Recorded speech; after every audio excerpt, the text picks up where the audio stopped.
உலகலாம் உணர்ந்து ஓதற்கரியவன் நிலபுலாவிய நிர்மலி வேணிகன் அலையில் ஜோதிகனம் பலத்தாடுமான் மலர் சிலம்படி வாழ்த்தி வணங்குவான். அன்பிற்கினிய சன் டிவி நேயர்கள் அனைவருக்கும் வணக்கமும் நல்வாழ்த்துக்களும். அன்பர்களை இன்று புரட்டாசி 2/18/2025 வியாழக்கிழமை குருவாரத்தோடு அமைந்திருக்கக்கூடிய இந்த அற்புதமான நாளில் உங்கள் அனைவரையும் நம்முடைய சிறப்பான ஆலய வழிபாட்டு நிகழ்ச்சிக்கு அன்போடு வரவேற்கின்றோம். வியாழக்கிழமை குருவாரமாக அமைந்திருக்கக்கூடிய இந்த நல்ல நாளில் இன்றைய தினம் தரிசிக்கக்கூடிய அற்புதமான ஆலயம் எப்படி என்று சொன்னால் அகத்தியம் பெருமானோடு தொடர்புடையது. அதோடு மட்டுமல்லாமல் திருநேத்திரதாரி என்று அழைக்கப்படக்கூடிய ஒரு குரு, அவரோடும் தொடர்புடையதாக இருக்கக்கூடியது இந்த ஆலயம். அதாவது எந்த ஆலயம் என்று சொன்னால் அச்சிறுபாக்கத்தில் அமைந்திருக்கக்கூடிய ஆட்சீஸ்வரர் ஆலயத்தைத்தான் இன்றைய தினம் நாம் தரிசிக்க இருக்கின்றோம். அதாவது சுயம்புவாக இங்கு ஆட்சீஸ்வரர் என்றும் ஆட்சிபுரீஸ்வரர் என்றும் கொண்டாடப்படக்கூடிய இறைவன் தோன்றியிருக்கின்றார். இவர் தோன்றிய வரலாறு அதிசயமானது. எப்படி என்று சொன்னால், ஒரு பாண்டிய மன்னன் அவன் வட மாநில யாத்திரையை மேற்கொண்டு நேராக மதுரையிலிருந்து புறப்பட்டு வந்து கொண்டே இருக்கின்றான். இந்த அச்சிறுபாக்கம் என்று சொல்லக்கூடிய இந்த ஊருக்கு வந்தவுடனே என்னாயிற்று, அவனுடைய தேரின் அச்சானது முறிந்தது. அதாவது இந்த ஊருக்கு பேர் அச்சிறுபாக்கம் தானே, சிவனுடைய தேரின் அச்சினுடைய முறித்தது அல்லவா இந்த ஊர். ஆகியனாலே தானே அச்சு இருத்தப்பாக்கம் என்று அழைக்கப்பட்டு இப்பொழுது அச்சிறுபாக்கம் என்று அழைக்கப்படுகின்றது என்பது வரலாறு அல்லவா. அந்த பாண்டிய மன்னனுடைய தேரும் ஏதோ அச்சு முடிஞ்சு ஏதோ கோளாறுனால அது அப்படியே நின்று போச்சு. சரி, இந்த கோளாறை நீங்கள் சரி செய்யுங்க அப்படின்னு மன்னன் சொல்லிவிட்டு ஓய்வெடுப்பதற்காக செல்லலாம்னு நினைக்கிறப்ப என்னாச்சு, ஒரு உடும்பு ஒன்று, அதாவது அந்த உடும்பு எப்படின்னு சொன்னாக்க தங்கத்தினால் அதனுடைய உடல் முழுவதும் காயம் கனகம், கால் வால் செவி மாணிக்கம் பாயும் உருவோடு வருகின்றது. அந்த உடும்பு இப்படி பாஞ்சுக்கிட்டு வருது.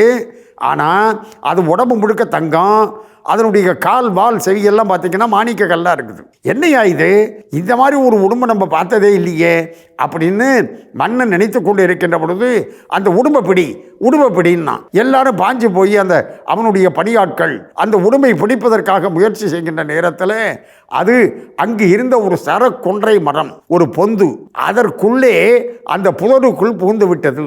அந்த உடும்பை பிடிச்சதுக்கப்புறம் செய்தி அனுப்புங்க அப்படின்னுட்டு மன்னன் என்ன செஞ்சான், நேராக கிடுகிடுன்னுட்டு ஓய்வெடுப்பதற்காக சென்று விட்டார். அந்த நேரத்தில் என்ன ஆகிட்டு என்று சொன்னால், இங்கு இருக்கக்கூடிய பணியாளர்கள் அந்த உடும்பு எங்கே நுழைந்ததோ அவர்கள் மண்வெட்டி போன்ற கடப்பாறை போன்றவற்றை ஆயுதங்களை வைத்து கொண்டு அவர்கள் அப்படியே இடிக்க தொடங்கினார்கள். அதற்குள்ளே இருந்து இரத்தமானது பீரிட்டு வந்தது. ஆஹா, என்ன இது, இரத்தம் வருகின்றதே, ஒன்றும் புரியவில்லையே, உடும்பையும் காணவில்லையே என்று அவர்கள் தவித்து கொண்டு இருக்கின்ற நேரத்தில் மன்னனுக்கு அவன் ஓய்வு எடுப்பதற்காக சென்றான் அல்லவா, அவனுக்கு ஒரு அற்புத அனுபவம் ஏற்பட்டது. அந்த அனுபவம் என்ன பார்ப்போம். இப்பொழுது நாம் அச்சிறுபாக்கம் ஆட்சீஸ்வரர் ஆலயத்தை தரிசிப்போம், வாருங்கள். அச்சிறுபாக்கத்தில் அருள் பாலித்து வரக்கூடிய ஆட்சீஸ்வரர் ஆலயத்தை இன்றைக்கு நாம் தரிசித்துக் கொண்டு இருக்கின்றோம். அதாவது இந்த ஆலயத்தில் இருக்கக்கூடிய சிவபெருமான் சுயம்புவாக தோன்றியவர். அந்த வரலாற்றை தான் சிந்திக்க தொடங்கினோம். சென்ற பகுதியில் நாம் சிந்திக்கின்ற நேரத்தில் பாண்டிய மன்னன் அப்படி இந்த பகுதிக்கு வந்தான். அந்த பாண்டிய மன்னன் ஓய்வெடுத்துக் கொண்டிருந்த நேரத்தில் அவனுக்கு கனவானது வந்தது. அந்த கனவுல பார்த்தீங்கன்னு சொன்னாக்க எல்லாம் வல்ல பரம்பொருளாகி இருக்கக்கூடிய சிவபெருமான் அவனுக்கு கனவிலே தோன்றி உடும்பு வடிவத்தில் நான் உனக்கு காட்சி கொடுத்தேன். அந்த உடும்பு வடிவத்தில் நான் இங்கு வந்ததற்கு காரணம், நான் இங்கு சுயம்புவாக தோன்றியிருக்கின்றேன். நான் இருக்கக்கூடிய இடத்தை அடையாளம் காட்டுவதற்காகத்தான் அப்படி தங்க உடும்பு வடிவத்தில் வந்தேன். இங்கு தங்குவதற்காக நான் தங்க உடும்பு வடிவத்தில் வந்தேன் என்று அப்படி சிவபெருமான் சொல்ல மன்னன் மெய் செலுத்து போனான். இறைவா, உன் கருணையே கருணை, எனக்கு இப்படிப்பட்ட ஒரு அனுகிரகத்தை செய்திருக்கின்றாயே என்று அந்த மன்னன் நேராக வந்து அந்த இருக்கக்கூடியவர்களிடம் நடந்ததை சொல்லி அந்த இடத்தை ஆழமாக தோண்டி பார்த்த நேரத்தில் அங்கு ஒரு சுயம்பு லிங்கமானது இருந்தது. ஆஹா, சுயம்பு லிங்கமாக என்னை ஆட்சி செய்வதற்காக வந்திருக்கின்றாயே என்று உனக்கு இனிமேல் ஆட்சீஸ்வரர் என்று பெயர், ஆட்சிபுரீஸ்வரர் என்று பெயர், என் ஆட்சியை நடத்துவதும் நீதான் என்று மன்னன் புலம்பி அந்த இறைவனுடைய திருவடியில் விழுந்து வணங்கி எழுந்தான். அந்த சந்தர்ப்பத்தில் இந்த இறைவனுக்கு இங்கு ஆலயம் கட்ட வேண்டும் என்று அவனுக்கு இறைவன் உணர்த்தி இருந்தான் அல்லவா? ஆகையினால் ஆலய பணிகளை தொடங்க வேண்டுமே, நானோ வடதேச யாத்திரை செல்ல வேண்டுமே, என்ன செய்வது என்று நினைத்து கொண்டே இருக்கிற நேரத்தில் திருநேத்திரதாரி என்று சொல்லக்கூடிய ஒரு முனிவர் அங்கே வந்தார். அதாவது அவருக்கு 3 கண்ணு, ஆகையினாலே தான் அவருக்கு திரிநேத்திரதாரி என்று பெயர். வந்த முனிவரை பார்த்த உடனே மன்னன் மகிழ்ச்சி அடைந்து அந்த முனிவரிடம், ஐயா, நான் இங்கு இந்த இறைவனுக்கு ஆலயம் கட்டுவதற்காக முடிவெடுத்தேன். இப்பொழுது நான் வட யாத்திரை செல்ல வேண்டும்.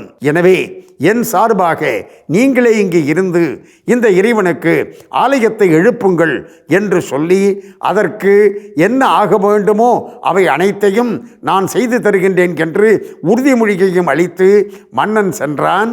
மன்னன் அப்பால் சென்றவுடனே அந்த திருநேத்திரதாரி என்ன செய்தார் தெரியுமா?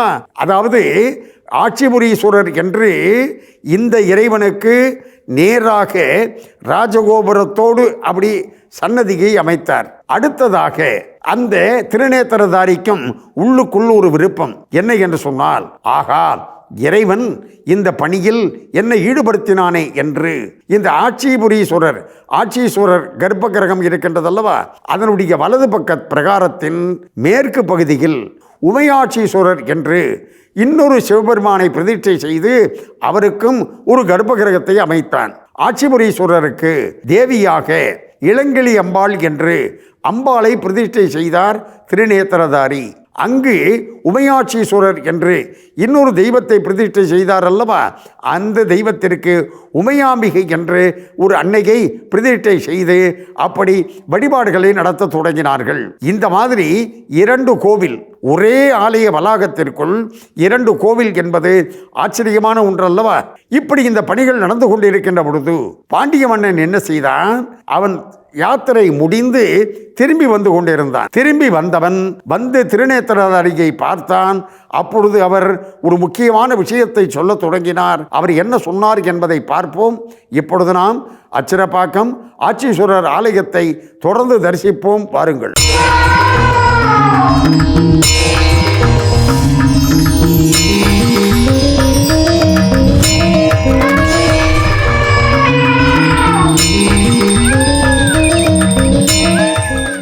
வியாழக்கிழமை குருவாரமாக அமைந்திருக்கக்கூடிய இந்த நல்ல நாளில் அச்சிரப்பாக்கத்தில் அருள் பாலித்து வரக்கூடிய இளங்கிளி அம்பாள் சமேத ஆட்சீஸ்வரர் ஆலயத்தை இன்றைக்கு நாம் தரிசித்துக் கொண்டு இருக்கின்றோம். அகத்தியம் பெருமான் இந்த ஆலயத்திற்கு வந்திருக்கின்றார்.